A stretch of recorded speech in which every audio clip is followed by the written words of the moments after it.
Wala nang maraming paligoy-ligoy pa, diretso sa punto na.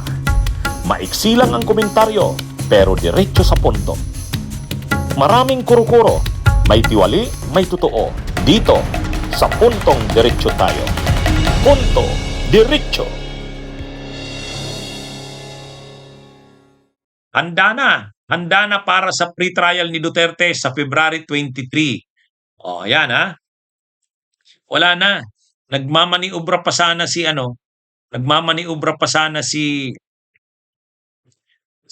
Attorney Kaufman, yung abogado ni Duterte. Hanggang sa huli, nagmo-motion pa rin na kung ano-ano daw na hindi na daw kaya ni Duterte. Ano yan? Kaya lang, wala na yan. Dinelay ni Kaufman yan. Noong September 23, confirmation of charges hearing na sana, hindi natuloy. Unfit daw to stand trial. O, dinesisyon na yan. Resolved na yan.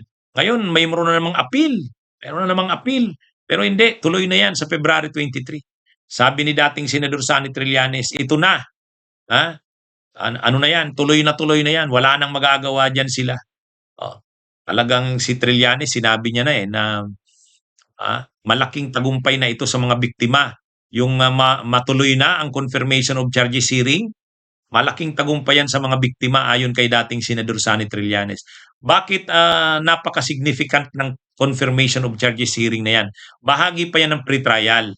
Sa ngayon kasi hindi pa naman nagsisimula ang trial ng kaso ni Duterte. Kailangan muna yung confirmation of charges. Kapag na-confirm na yung mga charges, mga 4 na araw yung hearing 23, 24, break mo ng 25, tas 26, 27. Sa 4 na araw na yan, magpipresent ang prosecution, magpipresent ang defense.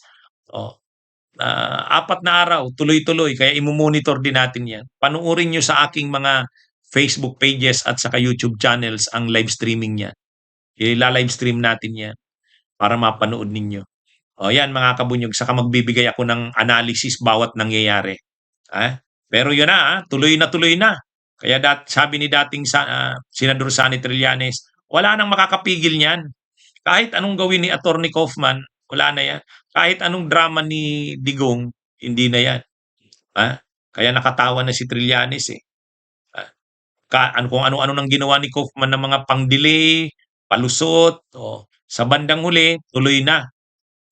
At saka, ang dapat naman sana, hindi na talaga yan hinaharang ng kampo ni Duterte para madesisyon na kung guilty talaga siya o hindi. Yung problema si Kaufman, mukha yatang gustong i-delay kasi ikaw ba naman, 150 million pesos yata ang sweldo ni Kaufman, ang bayad kay Kaufman 150 million pesos kada buwan o bilyon na halos ang binayad ng kampo ni Duterte dyan. Kung totoo yung 150 million. At saka hindi lang yun isang lawyer. 5 team ng lawyers yan.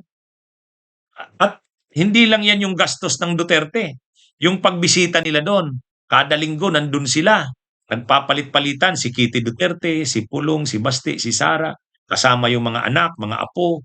Kaya apo ni Duterte, kaya matindi yan. Grabe ng gastos dyan. Kaya nga may mga nagki-question, saan ba galing yung pinanggagastos ng Duterte dyan? Ang sabi nila, ang saliin nila, 35 million lang ba? 88 million? Anyway, basta't ang ang importante dito, ayon kay dating Senador Sonny Trillanes, wala nang makakapigil. Tuloy na ang pre-trial ni Duterte. February 23, 24, 26 at 27. Yung mga huling maniobra ni Kaufman na hanggang ngayon may appeal pa rin, hindi daw fit na talaga si Duterte. Paano masasabing hindi na fit? Kitang-kita naman, malakas pa malakas pa. Siyempre, sa edad ni Duterte na yan, hindi na siya ganun kalakas. Pero yung niya, kaya niya pa. Ang pagkaka-picture out kasi ni Kaufman, hindi na alam ang mga pinag-uusapan, hindi na makapag-decide ng maayos. Sino namang maniwala niya? Kaya, ito, mga kabunyog, mga kababayan, itong confirmation of charges hearing, pag na-confirm yan, ang charges sa kanya, patapos ang 4 na araw na yan, sunod-sunod na yung trial niyan. Kumbaga, after ng confirmation of charges hearing, ngayon kasi ang hahawak ng kaso niya, pre-trial chamber 1. Kasi sa ngayon, ang stage ng kaso niya, pre-trial. Kapag na-confirm ang charges diyan, lilipat na ngayon sa trial chamber, hindi na pre-trial chamber. Iba na ang hahawak ng mga judges niyan. Ngayon kasi yung dumahawak na judge, yung presiding judge si Julia Mutok, kasama yung si Ganso, saka si Liera ba yun? Si Liera, yung tatlo. Oh. Pero kapag natapos na yung confirmation of charges hearing, magsi-shift na from pre-trial stage to trial. Sa trial chamber na. Iba na naman ng mga judges yan ang hahawak. Kaya kung titingnan, grabe ang due process kay Duterte. Iba-iba ang humahawak ng kanyang mga ng mga judges ang humahawak. Kahit yung appeals chamber, iba rin eh. Kaya kung bias man yung pre-trial chamber, iba namang judges, set of judges yung trial chamber. Ibang set of judges din yung appeals chamber. Kaya yan yung pagtitiyak na iba-ibang judges ang humahawak. Kung sa tingin mo bias yung yung isang judge, may iba-iba namang judges ang humahawak sa iba-ibang level eh. Kaya anyway, ang problema lang talaga kasi ni Kaufman diyan, matibay talaga ang mga ebidensya. Matibay ang mga testigo. Kaya pinipilit sana ni Kaufman na manalo siya sa pamamagitan ng yung jurisdiction sana, manalo siya sa issue na yon. Problema, talo. Kung hindi man, maparelease niya man sana sa interim release o kaya unfit to stand trial. Ang problema, lahat talo. Kasi ayaw nga ni Kaufman na lumaban talaga sa merito ng kaso. Kasi mabigat. Matibay ang mga ebidensya. Nandun na si Garma, yung mga testigo, si Garma, si Matubato, si Las Cañas, si Trillanes, inaasistihan ang mga testigo dyan. Sabi ni dating Senador Trillanes, talagang nakatutok siya dyan. Mula sa simula nang mag-file ng mga kaso na yan, yung mga biktima, tinutulungan niya talaga. Pati yung mga abogado. Mayroon pa nga palang move si Kaufman na i-disqualify yung abogado, si Attorney Joel Butuyan. Kasi tinawag daw si Duterte mass murderer. Ay ano ba naman ang kaso ni Duterte, di ba? Crimes against humanity. Pag crimes against humanity, akusado ka, di mass murderer ka. Ano naman yan? Ito namang si Kaufman, masyadong Kaya sabi nga ni Attorney Joel Butuyan, yung Pilipinong lawyer sa ICC, sabi niya, anong gusto ni Kaufman?